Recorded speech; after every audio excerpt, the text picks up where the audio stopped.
It looks like Letitia James just got protected from Donald Trump.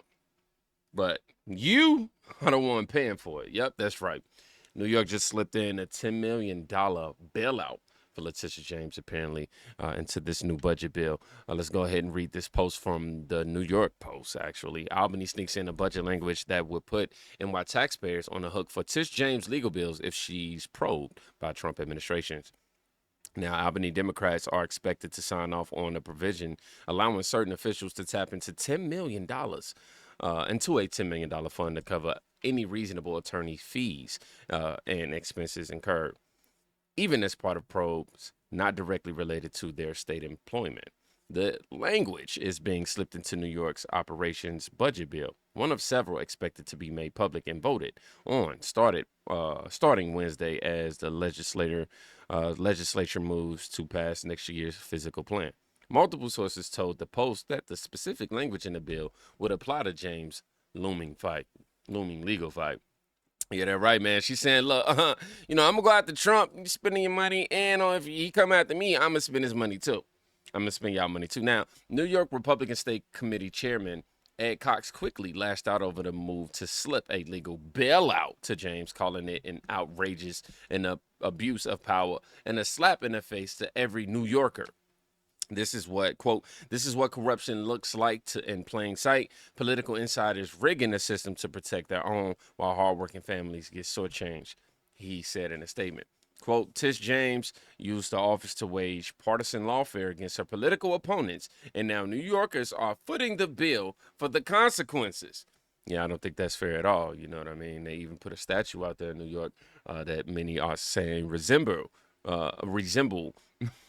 Tish James. Anywho, under New York law, current and former state employees can be reimbursed for legal fees to defend themselves against lawsuits directly related to their work while in office, such as the case with former Governor Andrew, Cuomo, whose various scandals are estimated to have cost taxpayers $60 million and counting.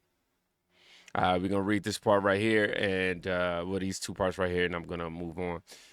But this provision in the bill is specifically geared to benefit state employees who, as the result of their jobs, are subjected to discriminatory or retaliatory treatment by the federal government.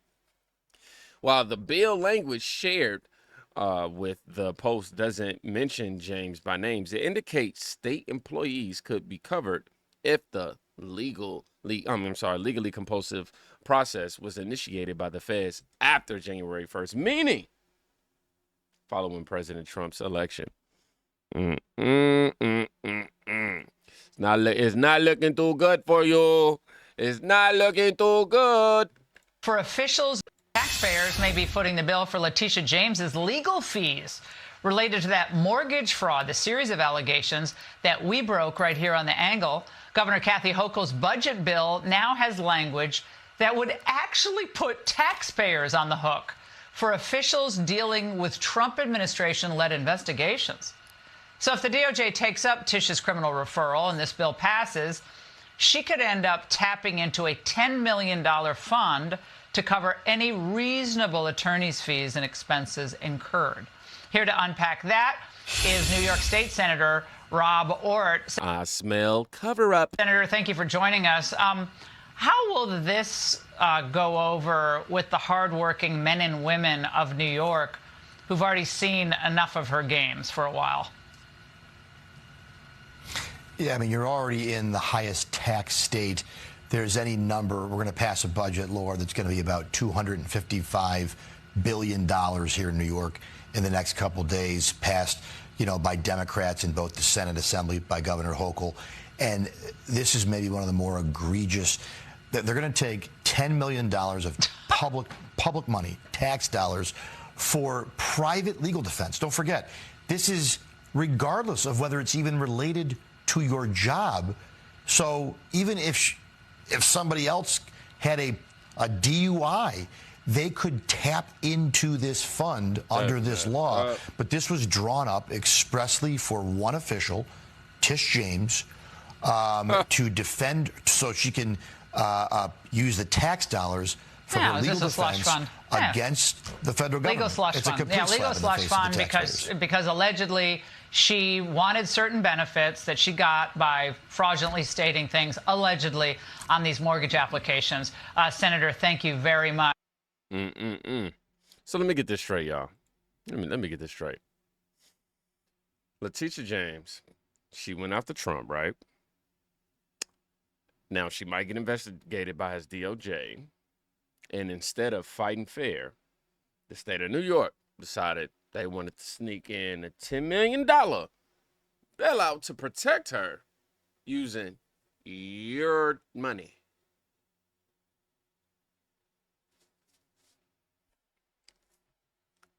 That thing was hidden in plain sight, y'all.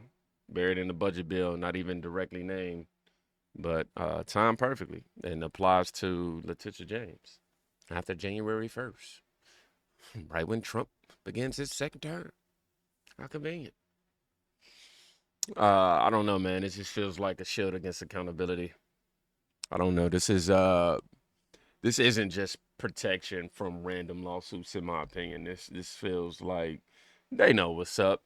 It's a state-funded defense from federal prosecution tied to alleged real estate fraud. Ooh. But if they getting sticky, that's all I said. If they get a little sticky, boy, ooh. Now, the director of federal housing bill, I always mess this guy's name up. I know it ain't Paletti. I'm going to just say P. On his criminal referral to the DOJ and New York Attorney General Letitia James, quote, "It doesn't matter whether you're a welder, a plumber, a politician, an attorney. If you commit mortgage fraud, you're at risk. You're a risk. You're a risk to the system." Wow, I'm a risk to my own language. Yeah. It makes it easy. You also launched a public tip line to combat mortgage fraud, encouraging people to report any fraudulent activities. What's the fraud going on there? We have significant mortgage fraud in this country. It doesn't matter who you are. Nobody is above the law. If you are committing mortgage fraud, you are a risk to the system, and we are going to take the appropriate steps within our statutory capability. Now, speaking of this, you actually referred Letitia James for criminal activity to the Department of Justice. Tell me about that. Well, the letter speaks for itself. I don't want to comment on any specific case, but I will say that, people claiming that they live in certain states that they don't live in, people claiming other representations that are maybe not necessarily true. These are very big concerns to the mortgage market. It doesn't matter whether you're a welder, a plumber, a politician, an attorney. If you commit mortgage fraud, you are a risk to the system. And if we see it, we're going to have to say something. And I encourage everybody, if they see mortgage fraud, say something. We will take the appropriate action. Well, do you think that the DOJ is going to take that recommendation? You referred her for criminal activity, Letitia James. Well, I would refer you to the DOJ, and again, the letter speaks for itself. I would just say, as I said, that, occupancy fraud is a huge issue in the country where people are basically getting loans based on and certain down payments and certain interest rates based on saying that they live in one area and not another, as well as saying that they should qualify for loans that maybe they shouldn't have. So, just generally speaking, my thought is that mortgage fraud is rampant, and we are doing everything we can. We've made a number of criminal referrals, not just the one that you mentioned, and we will continue to prosecute, within the confines of our statutory capability. Amen to that. Hey, man, I don't know about y'all, but I'm trying to see her get locked up. If and when these, all of the, she has her day in court and all of this is proven to work against her. I'm just saying. She needs to be definitely held accountable for her actions. I don't think she, and again, with this whole new bill, I'm wondering what are they trying to cover up? What else what's up, up in this? We already seen the double standard with her going after Donald Trump.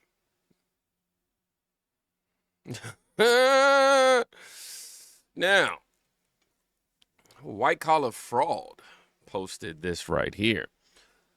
Hold on, let me get y'all back real quick. It ain't gonna show the whole thing like that. Maybe if I do immersive reader. There we go.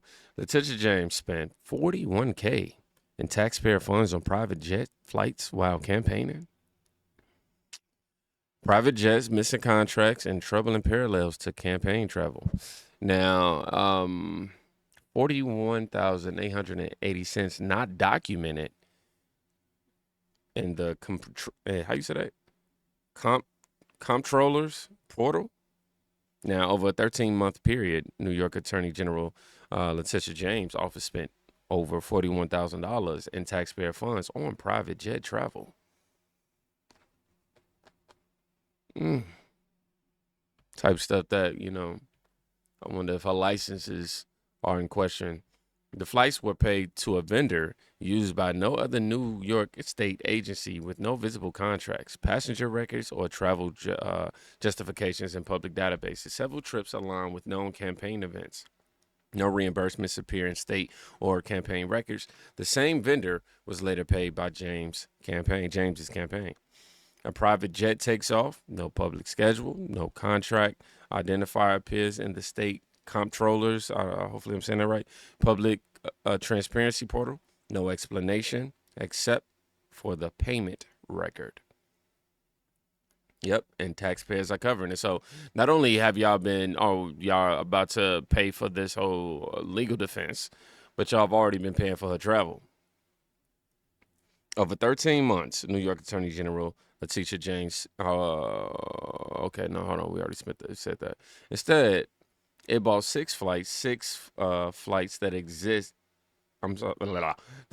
only as line items in the comptroller's records. 6 flights whose details may only be accessible through formal freedom or information law FOIA requests. Now it says document overlaps. The timing of several payments demands particular scrutiny when compared with James' documented public activities. Yeah. It says on August 10, 2021, while New York still reeled from explosive Cuomo harassment, report James bad just release. I'm sorry. I gotta get this off my screen, y'all. My fault. Had a little particle. I'm gonna read that over. While New York still reeled from explosive Cuomo harassment, report James had just released.